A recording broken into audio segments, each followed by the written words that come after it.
How is your does freak? someone match my freak? You know what?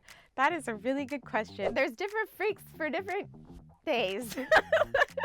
Where I started to feel that freedom and contentment was when I didn't set any expectations for myself in terms of like what a song was going to do or how it was going to perform. I feel like I've learned so much and gained so much, first of all, self-confidence. I think I was always confident, but there's like an entirely different sense of like, I guess, knowing thyself.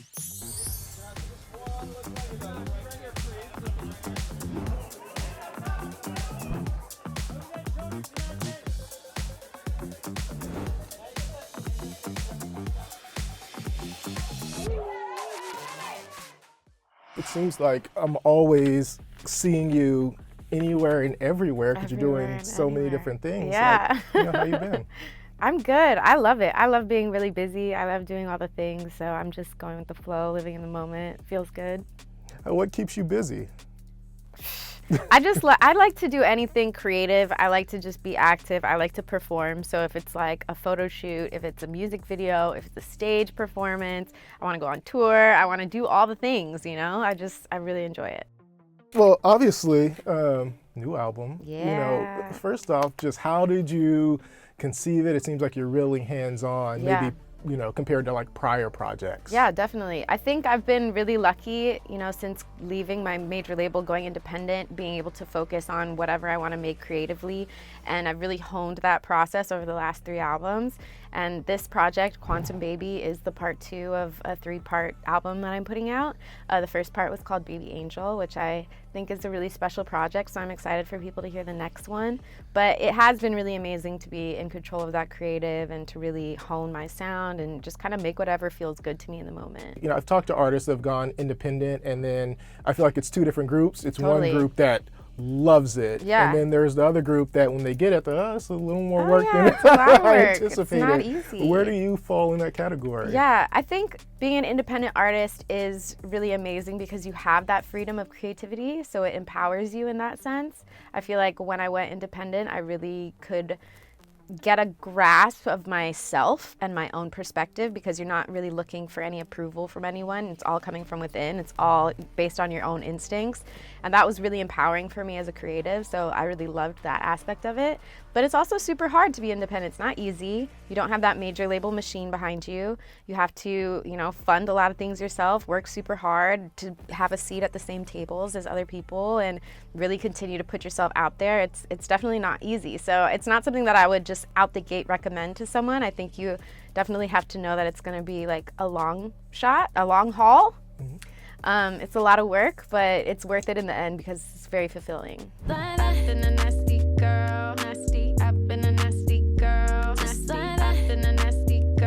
Nasty has done super well. Yeah, First of all, so talk exciting. about just the success of Nasty so far. I was so excited to see how everyone's reacting to Nasty. I love the track. I think it's super me, and so it's always exciting to see when that kind of catches traction online. You never really know when that's going to happen. You can't really predict it. You can't force it. So it's been a blessing and something that I'm just, super excited about. What was the moment where you felt like, I think we have something here? I feel like I noticed the signs very early on that this track was different. I started kind of receiving messages from my peers and just hearing little things and seeing reactions from people that I really haven't seen from people in the past. So I was like, okay, this may be special. And then the fact that it continued to get meme-ified and there was all over Twitter. It first started on Twitter and then it was really TikTok, and then kind of just seeing the, snowball effect of how it's really taken over has been amazing. Is somebody gonna match my freak? Need somebody with a good technique. The journalist in me has to ask you, how does someone match your freak? What How is your does freak? someone match my freak? You know what? That is a really good question. I feel like it's just someone who's willing to meet me where I'm at, Like some days I want to have fun and go out and be crazy, and some days I just want to sit at home and play video games and hang out with my cat, and that's my vibe too. So it's like we need someone with range, that the freak has range. Does not sound Listen, freaky. Cat, couch, there's different freaks for different days. Well said. Well But said. it's so funny, like, I feel like when I wrote that song and came up with that particular phrase, like, it stood out in my mind. I was like, I don't really feel like anyone's really said it in this way before. And so it's really exciting to see how people have really latched onto that phrase, and it's kind of become kind of like a colloquialism. Like, that's super cool. I'm sure you've Googled yourself and you've seen. I honestly don't Google myself. Really? Yeah, no. I mean, I've heard artists don't, but yeah, I mean, it's like the first 3 pages. That's, Really? That's all it is. So I yeah, love it. good job. I love it. We ain't getting no sleep, no, no. We ain't getting no sleep, no, no. I've been working all week, yeah, yeah. I've been doing OT, yeah, yeah. Early. Talk about, the album, who you worked with. Is there a particular theme to this second part of the trilogy? Yeah, I think this second part of the trilogy is really focused on getting to know me a little bit deeper and getting a little bit deeper into the Quantum Baby or the Baby Angel universe. I think the first part really set the tone, and now we're just kind of getting deeper and deeper. And it's super exciting. I've worked with a lot of cool producers that I love on this one. No Such Thing is back. He produced Talk to Me Nice on Baby Angel, which was a fan favorite, one of my favorites. So I'm excited to hear some more production from him. He has 2 tracks on this album.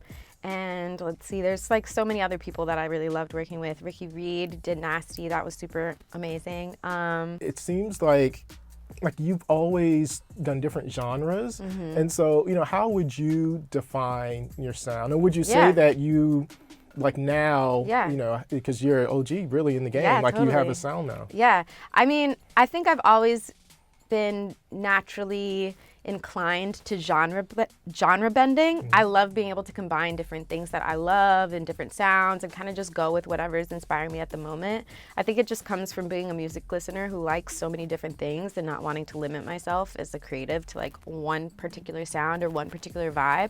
So I've really enjoyed exploring and kind of creating my own lane in that sense of like picking and choosing little parts of different genres that I love and kind of making something that feels like my own.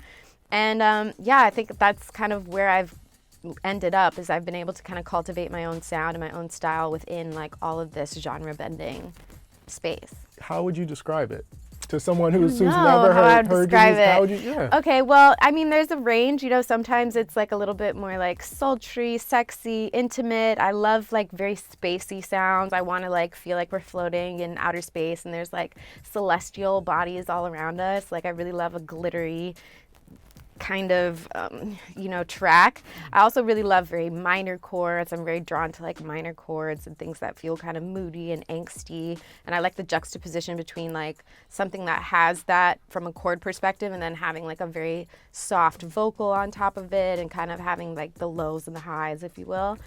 And so I'd say like that's a big group of it. And then there's the other side of me that just loves dance, and dance is a huge part of who I am as well. So I always look for tracks that are danceable, have a great beat, have a really interesting rhythmic pattern, or something that I can dance on stage to. Yeah, I mean, glittery and sultry and spacey. I think you Yeah. you know your adjectives. So I like those. I loved on No Simulation, Thank where you. you say, we're all looking for something. And then what are you looking for? So, what are you looking for at this point in your life? Yeah. I think what I'm mostly looking for at this point in my life is just like great experiences and peace of mind. Like I'm at the point where I'm not trying to force or create anything anymore. I'm just kind of like riding the waves of life, of the music industry, enjoying myself, enjoying my time, traveling as much as I can, just soaking in all the experiences. The music industry can be very up and down. I mean, Totally. life for anybody can be up and down, but do you feel, not content? Do you feel Yeah. content with where you are right now? Yeah, I do. I think finding contentment in yourself and in your artistry is super important for a music artist in terms of like feeling good about what you do, because the music industry is so volatile. There's so many ups and downs. There's so many, you can be on top one day and then the tables turn and then you put out another record and people aren't messing with it. Like there's so much that can happen. And so I think for me, where I started to feel that freedom and contentment was when I didn't set any expectations for myself in terms of like what a song was going to do or how it was going to perform or how people were going to perceive it. I really focused on just making music that feels good to me and stuff that I love, and at the end of the day that's something that you can be proud of and look back on and be like, okay, I did that. I said that you were an OG in the game, and you are, but I also feel like in years, it's like music has changed so drastically, even though you haven't been in like super long, but Yeah. the 8-10 years, however long it's been, like music is completely different. Oh, yeah. So how have you managed to continue to Yeah. ride this wave? Because so many have drowned. Absolutely, unfortunately. absolutely. I think the music industry is a really interesting place because it's always changing. It's always changing. It changes so fast. Like within a year or 2 years, the way that people are consuming music, listening to music, what's hot can completely change. And so I think that for me, the best thing to do is be adaptable.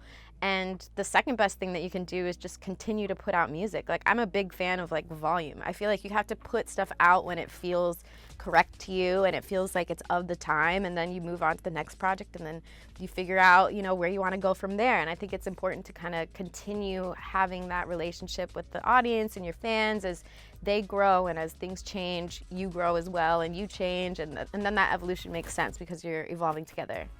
How have you grown and changed since, you know, you first came on the scene and until now? Oh my gosh, a lot. When I first came on the scene, I was young, I was green. I feel like I've learned so much and gained so much, first of all, self-confidence. I think I was always confident, but there's like an entirely different sense of like, I guess, knowing thyself once you have been in the game for so long.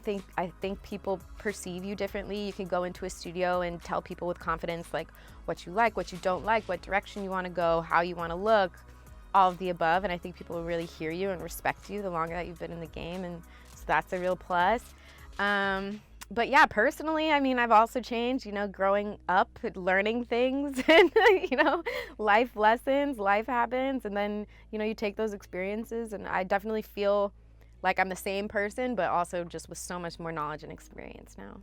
How was the music creation process changed Yeah. from when you first started? Because obviously when you're young, everybody's kind of, I yeah. assume, Yeah. everybody's directing you and kind of Yeah. telling you what to do. Yeah, I think when I first got in the music industry, I was, still to this day, I love collaboration. So it was very easy for me to get in rooms with people that I respected and almost want to allow them to take the lead a little bit too much. Whereas now I feel like I have such a better sense of like who I am and what I want to do, that I'm way more confident in those spaces, you know, being a young woman in these usually male dominated spaces. Like there are usually never any other women in the room.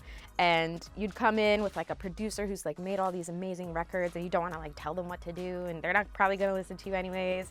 So I think now I just have a much stronger sense of, you know, what I want to do and being able to give that direction. Yeah, I mean, I definitely hear it in the music Thanks. myself. Thirsty, love that track too. How did that come together? Thirsty was a song that I recorded in my house. I actually recorded all of the songs in my house. I have a home studio, and I feel like very, very comfortable there and like the most vulnerable there. And I think that that's really important to the songwriting process. It's like feeling like yourself. And so that song was like a very easy record that just kind of came out to me. I think my brothers were over at the house that day. Like we were just hanging out, like one of those late night sessions, like had the lights on in the room and just kind of feeling the vibes. It seems like like when you're recording at your home, like do you have an engineer, or is it you just hopping in the booth with your track? How does that work? I do. I used to record myself back in the day, but now I have an engineer who I really love. His name is Ike. He's done the last few projects with me, so we have a really great relationship in terms of like, he knows how I want my vocals to sound. We can be really quick and efficient when it comes to cutting a record. I can be like, okay, next take, next take, next take. And there's just like this efficiency and this great creative relationship there. And so it's really nice to be able to have somebody that can translate what you want sonically. I guess as we're wrapping up, obviously like when you first started and 2 On came out, it was such a huge hit. Yeah. And I mean, you know, it's taking the charts by storm. And I wonder, is it hard like having such a big hit like that? Because like, are you always trying to chase that success, or do you not chase it? You just do you? Like, yeah, I think my perspective on that has changed over the years. I definitely think when I first, you know, got in the game, 2 On was my first single that I ever put out. So I set the bar really high. So at that point, I was constantly trying to at least meet that, if not beat it. And there was always that sense of like, can we do this? And that was always kind of on the forefront of my mind when creating records.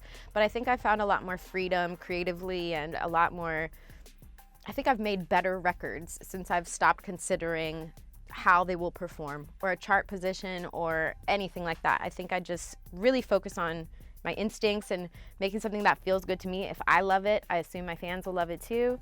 And like, that's all that matters at the end. You have a rabid fan base. Like, Yeah, they're can amazing. you They're talk about your amazing. fans? I'm so lucky to have the fan base that I have because they are diehards. They've been writing for me for this whole journey, and I think it's super exciting to see just how they've grown and how they've evolved. And you know, it's all you can really ask for as a creative, to have people who are dedicated to you like that and who really love your work, and despite any accolades or anything, they love everything that I've put out, and that means so much to me. At the end of the day, that's why we make art. You may have just answered this question, but now at this age, and not really age, but this stage in your career, Yeah. like, how are you measuring success? Like, what does success musically and professionally Yeah. mean to you, or how do you gauge it? It's Because a it's tough not chart question. position necessarily, right? Yeah, So- absolutely. I think for me, it's being able to just like have a career that allows me to do the things that I want to do creatively, like make the videos I want to make and do the shows I want to do. Like, to me, that's success, being able to like see all my creativity kind of come to fruition, and have the funds, the ability, the fan base to support that. So I think that that's really success right now, is just to make things that I love, and to focus on creating great art that is timeless. And then lastly, you know, you're in a million different fashion shows. You know, you're doing your thing. What does fashion, the Yeah. fashion world and industry mean to you, and what's your relationship to it now? Yeah. Well, I think fashion is a really interesting way to express yourself, and it gives a whole nother level to how people are perceiving you. And so I really like to play with those, you know, perceptions and ideas when it comes to my music videos, my live shows, just my outfits. I think it's so interesting when you're an artist, you kind of get to paint these pictures of like whatever you want people to take away from any particular project, so you can kind of shift how you dress, how you act, and fashion is such a fun way to play with that, like in a very visual, literal sense. Awesome. Well, this has been very cool. You've been very sweet. Is Thanks. there anything we missed? Anything that we need to I don't know, go get that album. go? There you go.